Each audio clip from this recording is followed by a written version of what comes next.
তিনি কি বলছেন? স্বধর্ম ত্যাগ। তোর স্বধর্ম আচরণ করলে যদি বিষ্ণু ভক্তি না হয়, তোর স্বধর্ম ত্যাগ। সাধ্য সাধন তত্ত্ব সাত মহাপ্রভু যে অহুবাদ্য আগে কহা, স্বধর্ম ত্যাগ করে সে যুগী হতে পারে, সন্ন্যাসী হতে পারে, কিন্তু কৃষ্ণ প্রেম ভক্তি কখনো লাভ হবে না। হবে?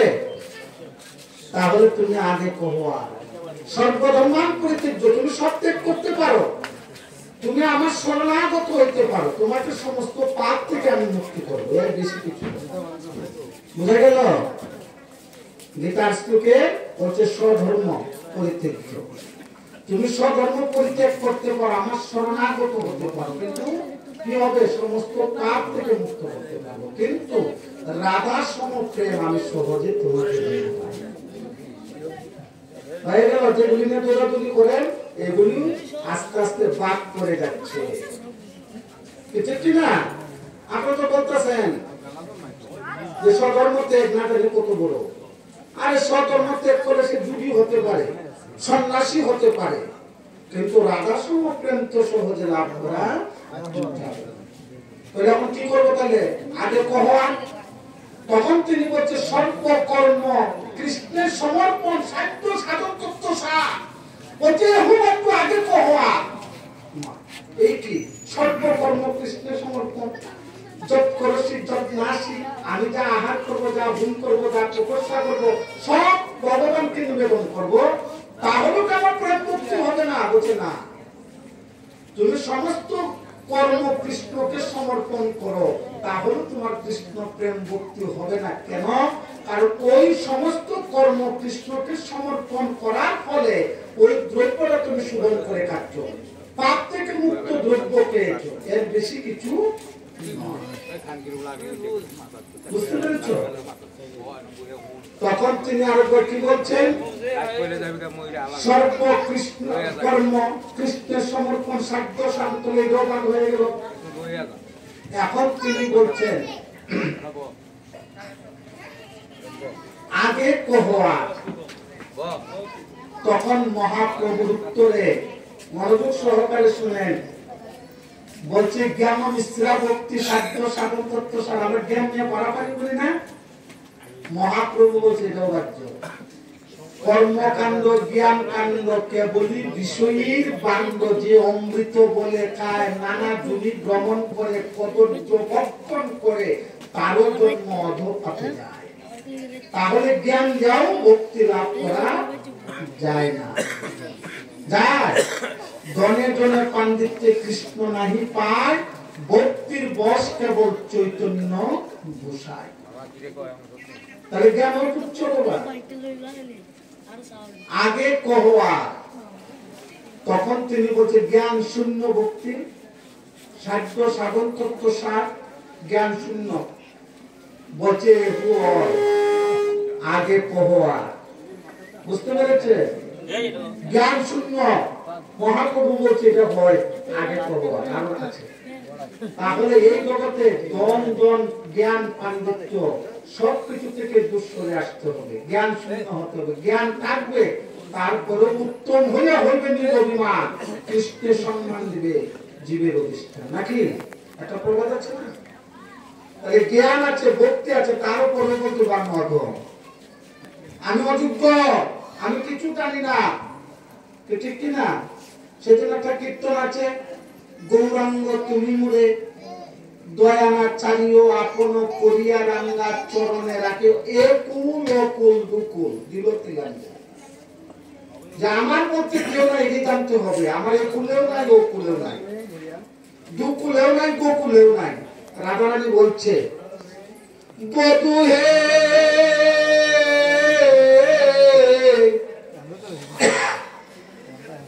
বধু কি আর বলিব তুরে, বধু তুমি তো আমার সকলি জানো। বধু বধু গো, তোমাকে আমি আর কি বলবো, তুমি তো আমার সকলেই জানো। তুমি জানো, তারপরেও বলছি, তুমি একবার আমার কথা শুনো। নজনং নজনং, আমি তোমার কাছে ধন জন সুন্দরী রমণী কামনা করি না। তাহলে কি কামনা করি শুনো। আমার রাধারানী বলছেন গোবিন্দকে, বধূ জীবনে মরণে জনমে জনমে আমারও প্রাণনাথ হইও। বধূ, আমি তোমার কাছে দণ্ডন অন্য কিছু চাই না, আমি কেবল এটাই চাই, আমার জীবন মরণ জনমে জনমে বধূ তুমি আমার প্রাণনাথ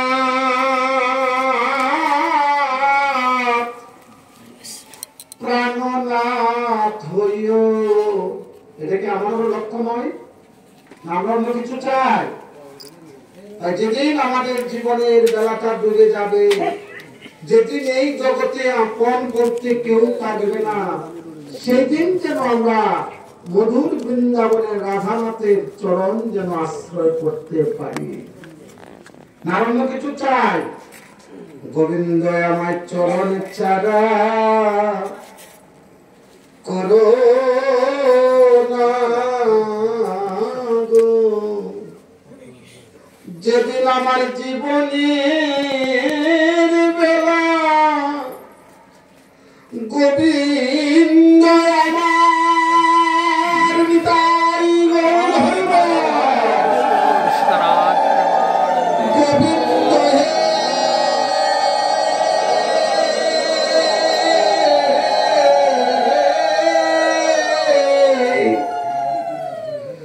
যেদিন আমার জীবনের বেলা ডুবে যাবে, যেদিন এই সুন্দর জগৎ থেকে আমি জনমের মতো বিদায় নিয়ে চলে যাব, সেদিন তোমার চরণ ছাড়া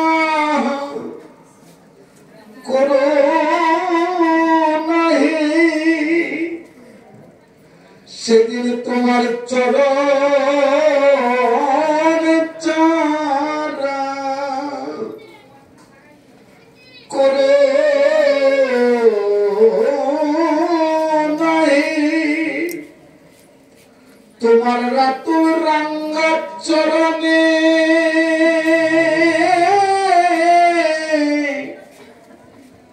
আমার আকুল আবেদন,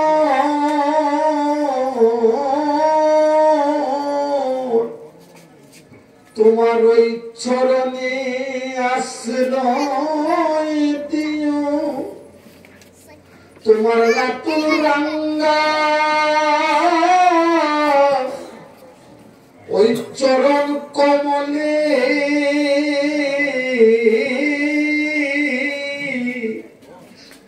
আমার এই অযোগ্য করে রাখুন আবেদন, আমার চরণে ছাড়া করো নাহি। শুধু এই জন্মে জনমে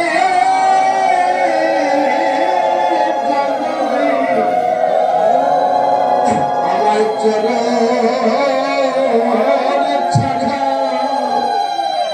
করো নাহি। আমার এমন দিন আর কবে হবে, আমি সাধু গুরু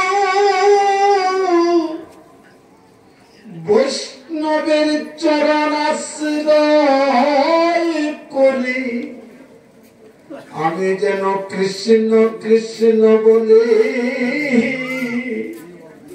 কাঁদিতে পারি। যেদিন আমার জীবনের বেলা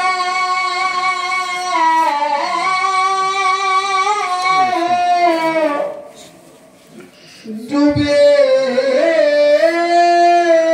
যাবে, যেদিন এই জগতে আমার আপন বলতে কেউ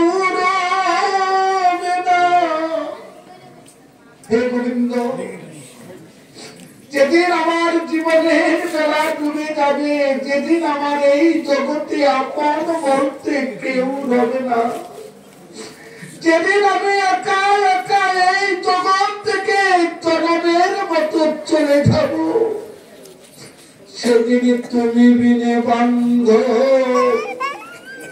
আর কে আছে, সেদিন তুমি বিনে বান্ধ আমার আর কে আছে। গোবিন্দ হে, সেই অন্তিম সময়ে তুমি ছাড়া তো আমার আর বান্ধব কেউ নেই। তাই তুমি করুণা করে সংসার সাগর থেকে আমাকে পরিত্রাণ করে দিও। সেদিন তুমি আমাকে সংসার সাগর পার করে তোমার রাতুল রাঙ্গা চরণের দাস করে আমাকে দিও। তাই আমার এমন ভাগ্য, কবে বা হবে, কি ভাগ্য বাবা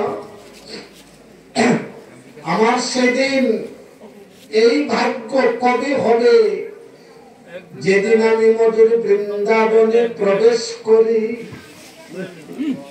আমি জয় রাধে শ্রী রাধে বলি, আমি নয়ন জলে কেঁদে বেড়াবো, আমার এমন ভাগ্য আর কবে বা হবে। ভাবাবিষ্ট পদকর্তা বলছেন আমার এমন ভাগ্য আর কবে হবে, যেদিন আমার হৃদয় থেকে প্রাণ পাখি চলে যাবে, যেদিন এই জগতের পুত্র পরিজন আত্মীয় স্বজন আমার বলতে আর কেউ রবে না, সেই দিন যেন রাধা গোবিন্দের চরণের দাস হতে পারি। এটাই হচ্ছে আমাদের জীবনের পরম লক্ষ্য। অন্তিম সময়ে যেন আমরা গোবিন্দের চরণে দাস হতে পারি। তাই আমার রায় রামানন্দ বলছে, জ্ঞান শূন্য ভক্তি সাধ্য সাধন তত্ত্ব সার, মহাপ্রভু বলছে হু হয় আগে ভগবান। তখন তিনি মধুর বৃন্দাবনে বাৎসল্য প্রেমের কথা বলছেন, সত্য প্রেমের কথা বলছেন। মহাপ্রভু অনেক আনন্দ পাচ্ছেন, বলছে হ্যাঁ আনন্দ, তোমার রসনায় যেন অমৃতের ধান হয়ে আসছে। মহাপ্রভু উত্তরে বলছেন রায় রামানন্দ, প্রভু গো, তুমি কৃপা করে আমাকে যে বাণী বলাও আমি সেই বাণী বলি, তাই তো? তুমি আমাকে যাহা বলাচ্ছ আমি তাই বলছি, আমার বলার আর কিছু নেই। তাই রাধারানী বলছে, পরে জীবনে মরণে জন্মে জন্মে আমারও প্রাণনাথ হইও। বধূ, আমি তোমার কাছে অন্য কিছু চাই না, কেবল সেটাই, তুমি আমার প্রাণনাথ হইও। কেন? বধূ গো, বধূ তোমার চরণে, রাধারানী বলছেন, দেখেন কি সুন্দর কথা, বধূ তোমার চরণে আমার পরাণে বেঁধেছে প্রেমের পাশি। বধূ, তোমার রাতুল রাঙ্গার চরণে এই অভাগিনী হৃদয়ের সঙ্গে প্রেমের পাশি লেগে গিয়েছে। বধূ আমার বলতে আর কিছুই রাখি না, ওরে সব সপেছি তোমার রাঙ্গা পায়। বধূ, বধূ আমার বলতে আর কিছুই রাখি না।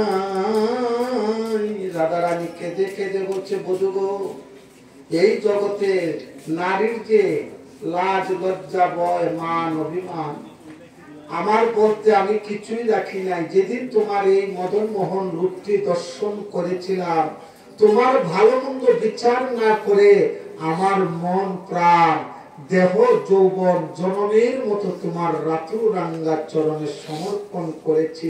আর সমর্পণ করে এখন আমার পরিণামটা কি হচ্ছে জানো? বধুয়ে কুলে অকুলে দুকুলে গোকুলে ওই রাধা বলিতে আর কেবাই আছে। বধু আমার একুলেও নাই, অকুলেও নাই, দুকুলেও নাই, গোকুলেও নাই। আমি কৃষ্ণ ভালোবাসি বলে, আমি কৃষ্ণ ভালোবাসি বলে বৃন্দাবনের কেউ আমাকে ভালোবাসে না।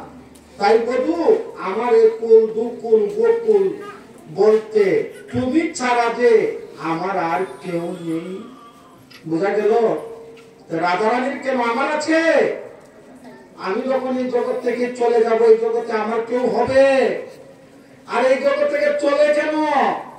এখন আমার ছেলে মেয়ে কত পরিশ্রম করে টাকা পয়সা খরচ করে, হ্যাঁ, ডাক্তার ইঞ্জিনিয়ার বানাচ্ছি, ধনপতি বানাচ্ছি।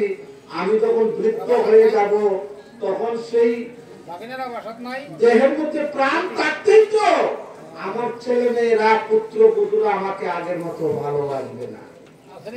বাসবে? যে বাড়িটা আমি কষ্ট করে করেছি, যে সুন্দর সুন্দর অট্টালিকা বিল্ডিং করেছি, কিন্তু সেই দিন আমার প্রাণ থাকতে আমার কপালে হয়ে যাবে বারিন্দা, তারা আসল ঘর দখল করে দিবে। নাকি আমি বৃদ্ধ হয়ে যাব, হ্যাঁ, তারা যে থালটার মধ্যে খাবে সেই থালটার মধ্যে আমাকে খেতে দেবে না, আমার জন্য পৃথক একটা থাল তৈরি করে দেবে, প্লাস্টিকের থালা। রাখবে কিনা? এগুলো আমাদের পরিণাম। ঠিক বাস্তব না? তাহলে আমাদের পরিণামটা দেখেন, এই জগতে প্রাণ থাকতেই কত লাঞ্ছনা পাবো, দুঃখ পাবো, কষ্ট পাবো। ছেলে মেয়েকে যে কষ্ট করে বড় করেছে সেই কথা তারা ভুলে যাবে। কিন্তু যারা ভুলে যাবে তারা মানুষ না অমানুষ? অমানুষ। যারা বিবেক আছে, বুদ্ধি আছে, তারা কখনো পিতা মাতাকে ভুলবে না। আর মাতা কি সাধারণ কেউ? যত গর্বে যায়তে লুকা স্নেহ জীববতী, সাক্ষাৎ ঈশ্বরী মাতা, নাস্তি মাতৃ সমগুরু। বোঝা গেল সংস্কৃত শ্লোকটা? বলছে যার গর্বে আমি জন্ম নিয়েছি সে হলো স্নেহময়ী মাতা, সাক্ষাৎ ঈশ্বরী। ওই যে রাধারানী আছে না, ওই রাধারানীর সম আমার মা, কোন অংশে কম না, বরং বেশি। আমি যার গর্বে জন্ম নিয়েছি, যার গর্বে আমি জন্ম নিয়ে যিনি আমাকে লালন পালন করে আমাকে জ্ঞান দান করে এত বড় করেছি, সে কি সাধারণ? যিনি সৃষ্টি দিয়েছেন তিনি ভগবান নয়? আমার কাছে ওই জন্য বলছে সাক্ষাৎ। আর আমার কথা না, সংস্কৃত শ্লোক বলছে সাক্ষাৎ ঈশ্বরী মাতা, নাস্তি মাতৃ সমগুণ। বলছেন যার কাছ থেকে আমরা দীক্ষা নিয়েছি সে শত শত গুণের নিচে আমার মা থেকে। আমার মা সমান নয়। দীক্ষা গুরু কোটি কোটি, আমার মা যে গুণ এটা কোনো সংখ্যা নাই, সংখ্যা নাই, সংখ্যাবিহীন। কিন্তু গুরু গুণ থাকতে পারে সীমাবদ্ধ, কিন্তু মা কোন গুণের সীমাবদ্ধতা নেই। এখন আমি প্রসাদ খাই, মালা জপ করি, হ্যাঁ, ওই জন্য কি আমার মাকে ছেড়ে দেবো? মা মাছ খাইবে, মাংস খাইবে, সে পূর্ব থেকে কে আসছে, তারপরও আমি আমার মায়ের কর্তব্য পালন করব। আমার যোগ্যতা আমি পরিবর্তন করতে পারি, কিন্তু সে যদি সেই স্থান থেকে পরিবর্তন না হয়, সেই জন্য তাকে আমি কষ্ট দিতে পারবো না, তাকে অনাদর করতে পারবো না। যে সে স্থানেই থাকুক না কেন, তাকে আমার সেবা করতে হবে, আরো বেশি করে করতে হবে। আর যারা না করে তাদের যার যোগ্য জ্ঞান তপস্যা শিববিহীন হয়ে যাবে, কোনো লাভ হবে না। বাবারা যতই তোমরা লাফালাফি করো, কোনো লাভ হবে না। কারণ হ্যাঁ, আপনারা কথা বলতেছেন কেন? সুযোগ পেয়ে গেছেন আমার কথায়, শুনতে থাকেন শুধু। তাহলে নারদ মুনি যখন কৃষ্ণচন্দ্র ভগবান বৃন্দাবন ত্যাগ করে মথুরায় চলে গিয়েছে, মথুরা থেকে দ্বারকায় গিয়েছে নাকি? মথুরা থেকে দ্বারকায় গিয়েছেন। নারদ মুনি বলছে, আচ্ছা আমি তো বৃন্দাবনে যাইতো, কারণ বহুদিন থেকে কৃষ্ণ বৃন্দাবনে নাই, তাই না? তাহলে কৃষ্ণ অদর্শনে বৃন্দাবনের ব্রজবাসীরা কোন অবস্থায় আছে আমি তাদেরকে, তাই না? তখন নারদ মুনি বৃন্দাবনে এসেছে। নারদ মুনি যখন বৃন্দাবনে এসেছে, বৃন্দাবনে এসে আগে কি দর্শন হলো? বৃন্দাবনে বৃক্ষলতা, তাই না? তরুলতা। তখন দেখলো নারদ মুনি বৃন্দাবনের বৃক্ষলতা তরুলতা শুকিয়ে গেছে, গাছের পাতাগুলি ঝরে পড়ে গিয়েছে। বলো ব্যাপারটা কি? বৃন্দাবনের গাছের পাতাগুলি ঝরে পড়ে গিয়েছে। নারদ মুনি তো বৈজ্ঞানিক, দার্শনিক, জ্ঞানী ভক্ত না, তিনি এটাকে রিসার্চ করতে লাগলো। তখন রিসার্চ করে দেখলো যেদিন থেকে কৃষ্ণ বৃন্দাবন ত্যাগ করে মথুরায় চলে গিয়েছে, আর সেদিন থেকে বৃন্দাবনের বৃক্ষলতাগুলি আর মাটির রস আস্বাদন করছে না। আর সেদিন থেকে তারা আহার বিহার ত্যাগ করে মথুরার রাস্তার দিকে তাকিয়ে কৃষ্ণ কৃষ্ণ বলে নয়ন জলে কাঁদছে। বৃন্দাবনের ওই তরুলতা তারা কয় না রে কথা, কেঁদে কেঁদে বলতে আছে প্রাণ কৃষ্ণ কথা। তারা অন্য কথা বলছে না, তারা কেঁদে কেঁদে প্রাণ কৃষ্ণ কথা বলছে। কেন? বৃন্দাবনের যে বৃক্ষলতা, ওরা তো সাধারণ কেউ নয়, ওরা মুনি ঋষি, যুগী। ওরা জানতে পেরেছে যে এই দাপর যুগে কৃষ্ণ ভগবান নররূপ ধারণ করে তিনি লীলা বিলাস করবেন, তাই না? লীলা বিলাস করবেন। তো মুনি ঋষিরা বলল যে আমরা যুগ যুগান্তর ধ্যান করি, তপস্যা করি, গোবিন্দের চরণ আমাদের ভাগ্যে হয় না। গোবিন্দের দর্শন দূরের কথা, গোবিন্দের চরণের এক কণা ধুলাও লাভ হয় না। তবে যাক, গোবিন্দ যখন নররূপ ধারণ করে লীলা বিলাস করবে, আমরাও সেই বৃন্দাবনে বৃক্ষ হয়ে জন্ম নেব। আর বৃক্ষ হয়ে জন্ম নিয়ে অপেক্ষা করব যে কখন গোবিন্দ নব লক্ষ দেবুর পাল নিয়ে আমার বৃক্ষের নিচে দিয়ে যাবে, আর যখনই যাবে তার অঙ্গের বাতাস আমার গায়ে লাগবে। আর অহিতুকি অপ্রতিহত ভাবে যদি গোবিন্দ কোনদিন আমার বৃক্ষে সে বিহার করে খেলাধুলা করে, তাহলে গোবিন্দের চরণের ধুলি তো আমার অঙ্গে লাগবে, হ্যাঁ, গোবিন্দের অঙ্গের বাতাসটা আমার গায়ে লাগবে। তাহলেই মধুর বৃন্দাবনে ওরে বৃক্ষ কোলে জনম ধন্য হবে। যেদিন গোবিন্দের অঙ্গের বাতাস আমার অঙ্গে লাগিবে, সেই দিন মধুর বৃন্দাবনে বৃক্ষকুলে জন্মটা আমার সার্থক হবে। কিন্তু তারা বৃন্দাবনে বৃক্ষকুলে জন্ম নিয়েছে, কৃষ্ণের অঙ্গের বাতাস পাবে, চরণ ধুলি পাবে, কিন্তু গোবিন্দ তাদের কাছে না আসার আগেই মধুর বৃন্দাবন ত্যাগ করে মথুরায় চলে গিয়েছে। তাহলে বৃন্দাবনে বৃক্ষকুলে জন্ম নিয়েও তাদের বাসনাটা পূর্ণ হলো না। এই অদর্শনের বিরহে অতীব দুঃখে তারা নয়ন জলে কাঁদছে। নারদ মুনি বলছে, বাহ, বৃন্দাবনে এসে আমার ভালোই লাভ হয়েছে। কারণ আমি তো আগে বৃন্দাবনের বাহিরে ছিলাম আর ভেবেছিলাম আমি বুঝি বড় ভক্ত, কারণ আমি কৃষ্ণ নাম করার মাধ্যমে এক গ্রহ থেকে আরেক গ্রহে চলে যেতে পারি, ইচ্ছা করলে কৃষ্ণের কাছেও যেতে পারি। কিন্তু ওই মধুর বৃন্দাবনের বৃক্ষগুলি যেভাবে কৃষ্ণ অবশ্যই আহার বিহার ত্যাগ করে নয়ন জলে কাঁদছে, আমি তাদের মতো তো একদিনও কৃষ্ণ বলে কাঁদিনি, কৃষ্ণ বলে ডাকিনি। তাই নারদমুনি ওই বৃক্ষের সঙ্গ পেয়ে তার চেতনাটা জাগৃত হয়েছে। বলছে না, আমি যে মিথ্যা অহংকার করছি, আমি শ্রেষ্ঠ ভক্তদের না, আমি ওই মধুর বৃন্দাবনের বৃক্ষ সদৃশ হতে পারিনি। আর বৃক্ষরা যেভাবে কাটছে, আমি তো একদিনও এইভাবে কৃষ্ণ বলে কাটিনি। রিচার্জ হয়ে গেল তার সঙ্গে তুলনা দিয়ে, তার পরীক্ষায় পাস হয়ে গেছে। তখন বলল নারদমুনি, প্রভু গো, তুমি অহিতুকে অপ্রতিহত ভাবে করুণা করে বৃন্দাবনে আমাকে পাঠিয়েছ, তাই বৃন্দাবনে আসার আমার সার্থক হয়েছে। এখন আমি বুঝতে পেরেছি এতদিন আমার মিথ্যা অহংকার ছিল। তাই প্রভু, তুমি করুণা করে বৃন্দাবনে আমাকে নিয়ে এসেছো, কিন্তু আমি আর বৃন্দাবনের বাহিরে যেতে চাই না। নাকি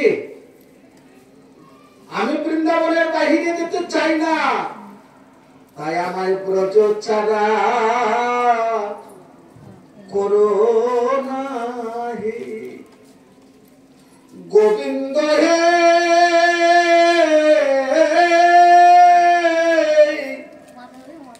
তোমার ওই চরণে আমার আকুল আবেদন, আমায় ব্রজ ছাড়া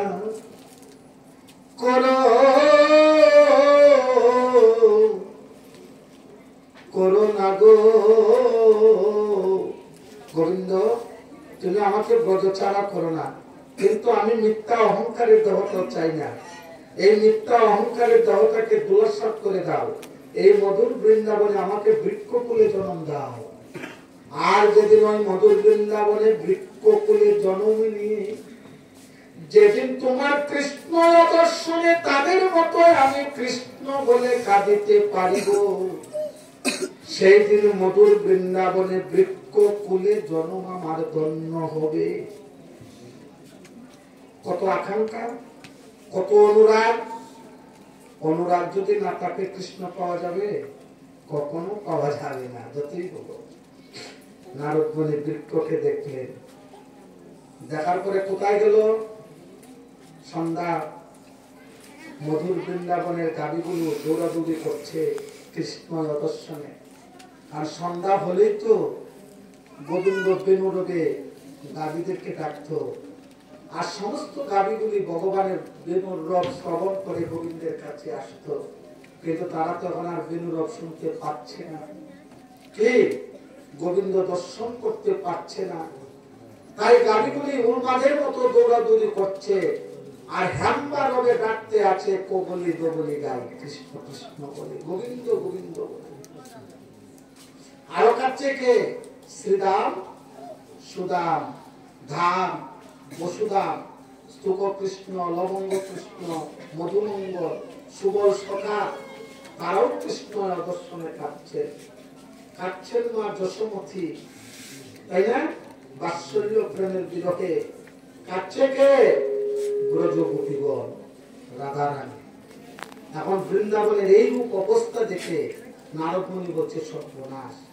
কৃষ্ণ দর্শনে ব্রজবাসীরা যেভাবে চিৎকার করে কান্না করছে, আহার বিহার ত্যাগ করে, কিছুদিন পরে ব্রজবাসীরা মরেই যাবে। কৃষ্ণর জন্য যদি তারা মরে চলে যায় বার্তা কৃষ্ণের। তাই নারদমুনি বৃন্দাবন থেকে দ্বারকায় চলে গিয়েছে। নারদমুনিকে দেখি ভগবান বলছে, কি ব্যাপার, অসময়ে নারদমুনি দ্বারকায় কেন আসলো, কি সংবাদ নিয়ে আসলো? নারদমুনি বলছে, হ্যাঁ আমি সংবাদ নিয়ে এসেছি, তুমি শোনো। কৃষ্ণকে বলছে, তো কৃষ্ণকে বলছে, প্রভু তুমি অনেক অনেক অপরাধী। নারদ, হঠাৎ করে আমাকে অপরাধী কেন বলছো? বলছে, শোনো, মনোযোগ সহকারে শুনবেন। নারদমুনি কৃষ্ণকে বলল যে, প্রভু যারা সখা হয়ে সখাকে কাঁদায়, সে কি অপরাধী নয়? না, বন্ধু হয়ে যদি বন্ধুকে কাঁদায়, সে কি অপরাধী নয়? যারা বন্ধু হয়ে এই জগতে বন্ধুকে কাঁদায়, এই জগতে সে কি অপরাধী নয়? কৃষ্ণ বলছে, হ্যাঁ অপরাধী। নারদ বলছে, তুমি জানো না এই মধুর বৃন্দাবনে শ্রীদাম সুদাম তাদের প্রাণের চেয়েও তোমাকে অধিক ভালোবাসে, ঠিক না? আর যেদিন হতে তুমি বৃন্দাবন ত্যাগ করে মথুরা এসেছো, আর সেদিন থেকে তারা ঘরে ফিরে যায় না, আহার করে না, বিহার করে না। সেদিন থেকে তারা কানাই কানাই বলে, নয়ন বলে ভক্ত বাসাচ্ছে। আর কি বলে জানো? কানাই কানাই বলে ক্রন্দন করছে। শ্রীদাম সুদাম বলছে, কানাই রে, ও গুণের ভাই কানাই, তোর কি এই মধুময় বৃন্দাবনের অযোগ্য সখাদের কথা মনে পড়ে না? আর ও কানাই, একবার বৃন্দাবনে এসে আমাদেরকে শেষবারের মতো দেখে যা। কেননা তুই ছাড়া এই মধুময় বৃন্দাবনে তো আনন্দ হয় না। তুই যখন আমাদেরকে নিয়ে নবলক্ষ দেনুর পাল নিয়ে গোচারণে যেতে, আমাদের সঙ্গে বিনোদ খেলা করতে, আর সেই সময়ে দিব্য গ্রহে দিব্য দেবতাগণ আসত। স্বয়ং 10 ভুজা দুর্গা দেবী সিংহ বাহনে এসে তোর সাথে করজুড়ে তোর চরণে মিনতি করত, তোর চরণে দাস হওয়ার জন্য। হ্যাঁ, এবং ওই যাবতে স্বর্গের রাজা দেবরাজ ইন্দ্র নেমে আসতো, এসে তোমার চরণের দাস হওয়ার কামনা করত। এই দিব্য দিব্য দেবতাদেরকে দর্শন করার আমাদের ভাগ্য হইত। কিন্তু যেদিন থেকে তুমি চলে গিয়েছো, আমরা তাদের আর দর্শন করতে পারি না, আমরা আনন্দ পাই না। আরো কি হতো জানো কানাই? তোমার সঙ্গে বিনোদ খেলায় গিয়ে আমরা কয়েকবার মরেও গিয়েছিলাম। মরে গিয়েছিল না? একদিন অগাসুর এসে আমাদেরকে সবাইকে খেয়ে ফেলেছিল। আর তুমি সেই অগাসুরের বিষময় পেট থেকে বের করে অগাসুরকে বধ করে আমাদেরকে নতুন প্রাণ দিয়েছিলে। তাহলে যে বন্ধু মৃত বন্ধুকে নতুন জীবন দান করতে পারে, সেই বন্ধুকে কখনো ত্যাগ করা যায়? সেই বন্ধু সঙ্গ ছাড়া কি থাকা যায়? তাই সকালে আমাদের সঙ্গ ছাড়া করিস না ভাই। ও কানাই, আমরা মরে গিয়েছিলাম, আমাদেরকে বাঁচিয়ে দিয়েছিলে। এমনকি একদিন কালিয়ার দহে গিয়ে কালিয়ার বিষম জল পান করে মরে গিয়েছিলাম, ঠিক কিনা? এসব দিন আছে কিনা বাক্যতে? করে নিবেন কালিয়া দমন। আর সেজন্য তুই আমাদেরকে নতুন প্রাণ করে দান করেছিলে। এই জল্পনা কল্পনা করতে করতে ব্রজের কানাইয়া কানাই বলে ক্রন্দন করছেন কারা? শ্রীদাম সুদাম দাম বসুদাম। আরো ক্রন্দন করছে কে? নারদ মুনি বলছে, শুনো কানাই, তুমি অপরাধী নও, তুমি মহা অপরাধী। মহা অপরাধী কেন? বলছে, যারা পুত্র হয়ে পিতা মাতাকে কাঁদায়, শুনে নেন, বলো বুঝে কিছু কিনা? যারা পুত্র হয়ে ওই পিতা মাতাকে কাঁদায়, সে কি অপরাধী নয়? স্বয়ং চন্দ্রটা কৃষ্ণই নিয়েছে, নিয়ে জগৎকে শিক্ষা দিচ্ছেন। দূর করিব, বুঝে নিয়ে শাস্ত্রের উদাহরণ। নারদ মুনি বলছে, যারা পুত্র হয়ে পিতা মাতাকে কাঁদায়, সে কি অপরাধী নয়? তাই তুমি জানো মা যশোমতী তোমাকে কত ভালোবাসে। আর যেদিন তুমি মা যশোমতীর কাছ থেকে বৃন্দাবন ত্যাগ করে মথুরা এসেছো, সেদিন থেকে মা যশোমতী আর ঘরে ফিরে যায়নি। সেদিন থেকে হাতে নবনীত স্বর মাখনের বাটি নিয়ে মথুরার রাস্তার দিকে তাকিয়ে বাৎসল্য প্রেমের স্নেহে পুত্রের অদর্শনে মা যশোমতী খাচ্ছে। গোপাল রে, এক হস্তে দুই করবেন না, বন্ধ করুন। কৃষ্ণ কথা শুনেন, পরে মারাদক করেন। গোপাল রে, অরে আমার নয়নের মণি গোপাল,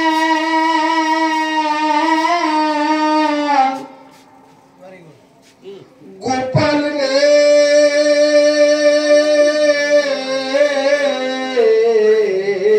গোপাল, মা যশোমতী বাৎসল্য প্রেমের অদর্শনে তার পুত্রকে হারিয়ে এবার ডাকছেন, গোপাল রে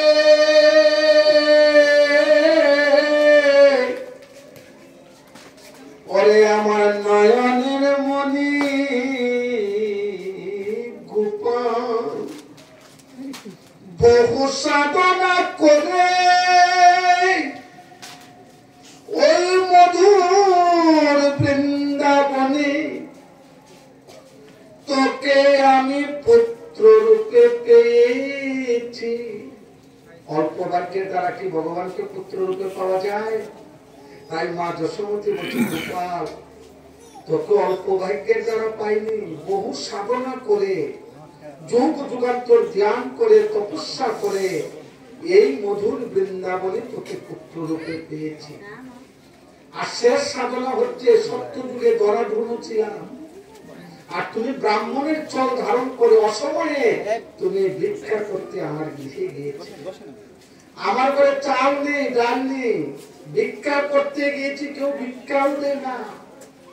অবশেষে আমার এই অভাগিনীর বাম অঙ্গের স্তর কেটে দোকানে বন্ধক দিয়ে চাল ডাল নিয়ে এসে সেবা করেছিলাম।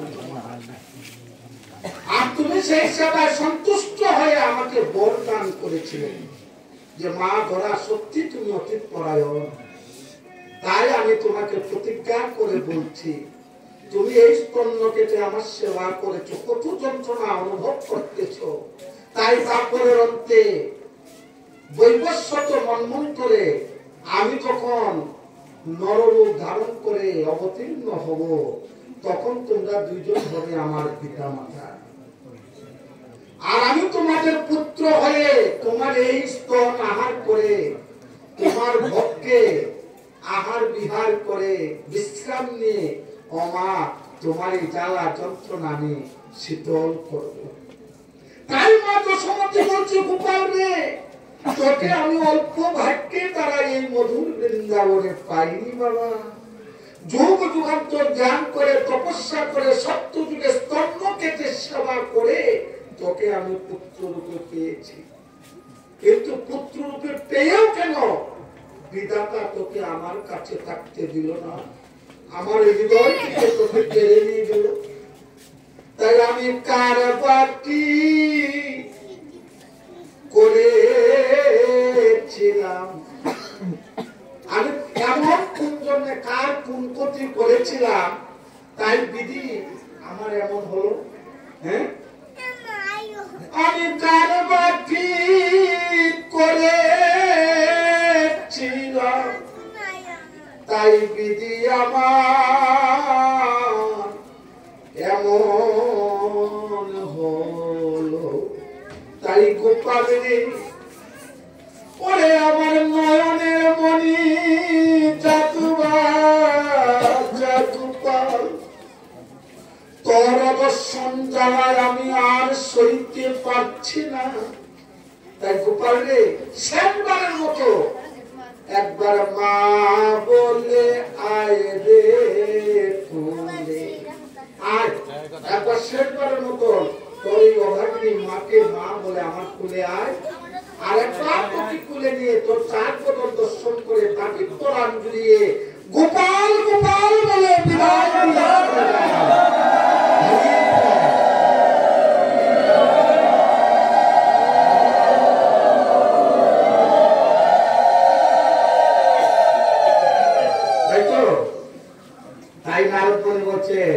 প্রভু গো, তোমার এই অভাগিনী মা তোমার অদর্শনে মৃত্যুর বাসনা করছে।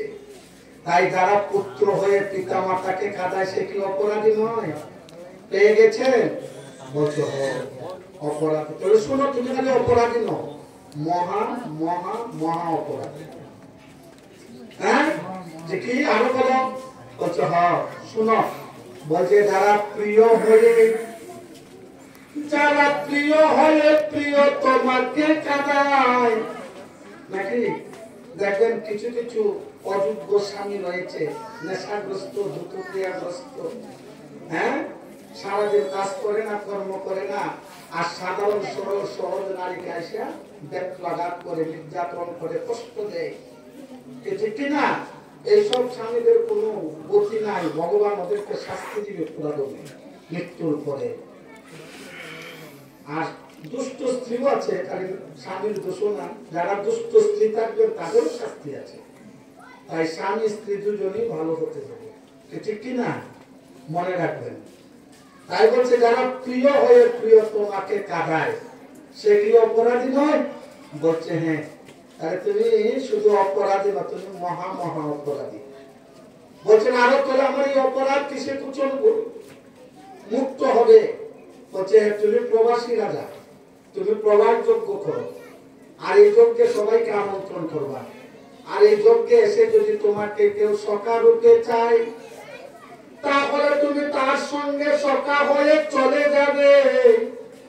কেউ যদি তোমাকে পুত্র রূপে চায় তাহলে তার সঙ্গে পুত্র হয়ে চলে যাবে, আর কেউ যদি তোমাকে পতি রূপে চায় তাহলে তুমি পতি রূপে চলে যাবে। এইভাবে ব্রজবাসী মনোবাঞ্ছা পূরণ করাই তোমার অপরাধ খণ্ডনের কারণ। তাই তো বলো নিতাই গৌর সীতারাম প্রেমানন্দে হরি হরি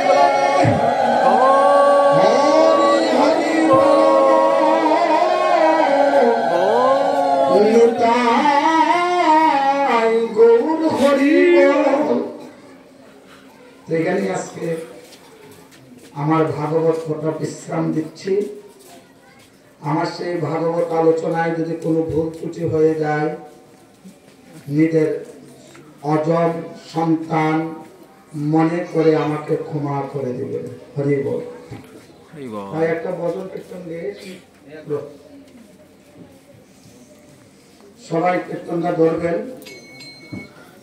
যদি গৌর না হইতো তবে কি হইতো, কেমনে দরিতাম দে।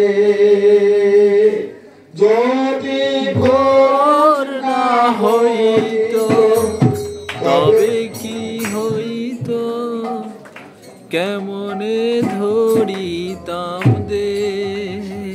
যদি গৌর না হইতো তবে কি হইতো, কেমনে ধরিতাম দে। যদি আপনারা কেউ পারেন না হইতো গ্রামের কেউ পারেন না, তবে কি হইতো, কেমনে ধরিতাম দে। রাধার মহিমা প্রেমর সীমা, রাধার মহিমা প্রেমর সীমা, মহিমা প্রেমর সীমা, রাধার মহিমা প্রেমর সীমা, জগতে জানা তোকে, জগতে জানা তোকে। যদি গৌর না হইত তবে কি হইত, কেমনে ধরিতাম দে।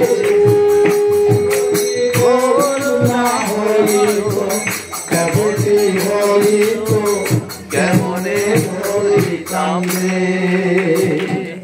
আর মধুর বৃন্দা বিপিন মাধুরী প্রকেশ কাকুরিষা, আর মধুর বৃন্দা বিপিন মাধুরী প্রকেশ কাকুরিষা, আর যুবতী ভাবের মুখী, যুবতী বড় জোর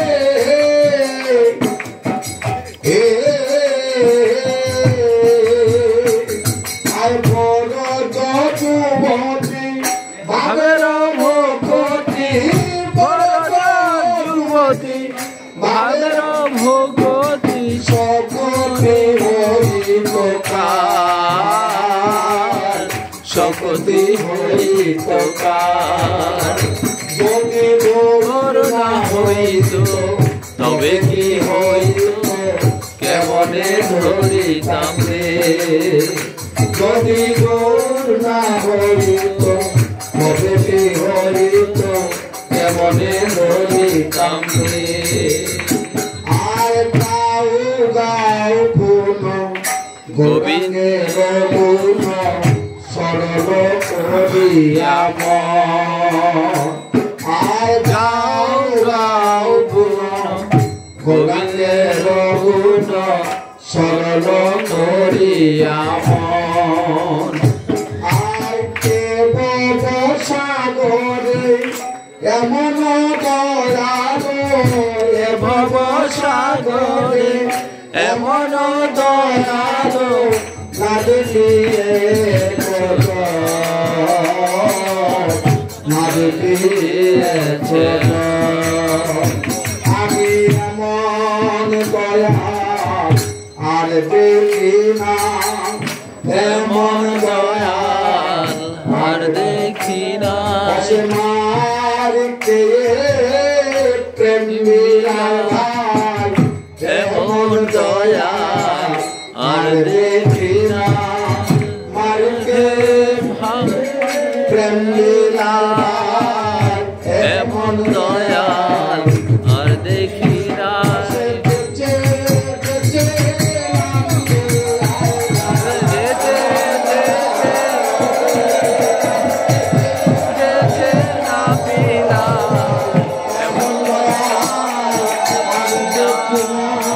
না দেখিয়ে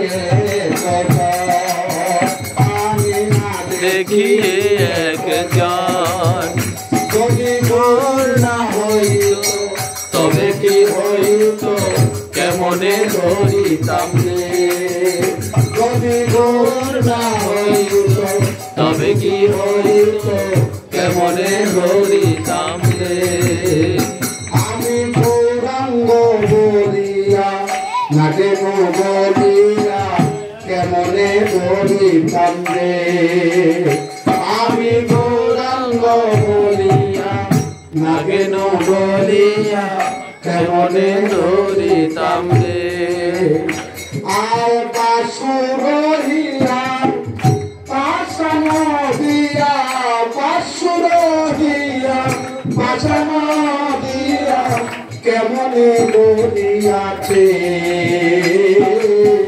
কেমনে বলিয়াছে হরে কোন বাবিদি গলিয়াছে কোন বাবিদি গড়িয়াছে আর নামের গুণে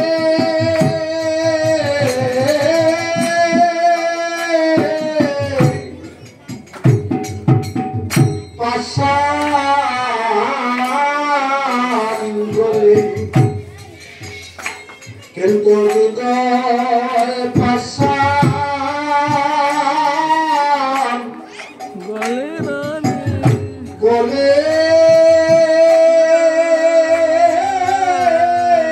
না রে গলে না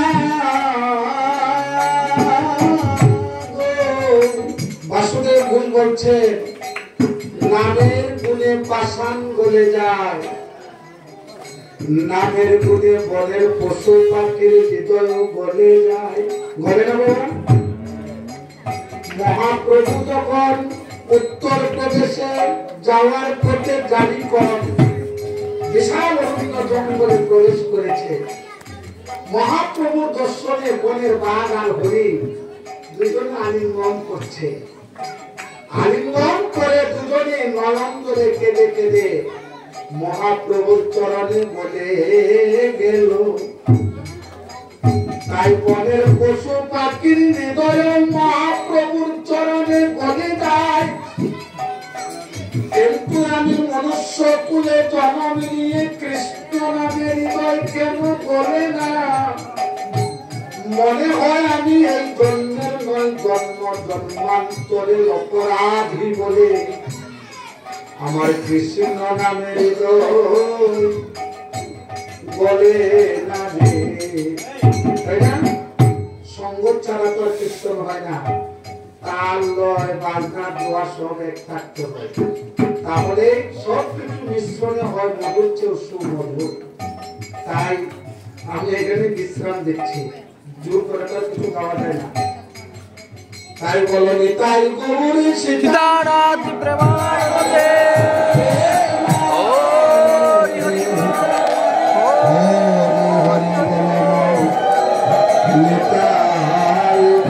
হরি হরি বল হরে কৃষ্ণ। হরে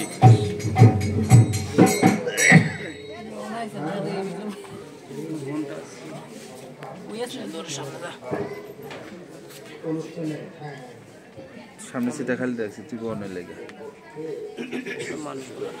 আমি সামনে বলছি দেখতে না একেবারে। আচ্ছা, হরে কৃষ্ণ।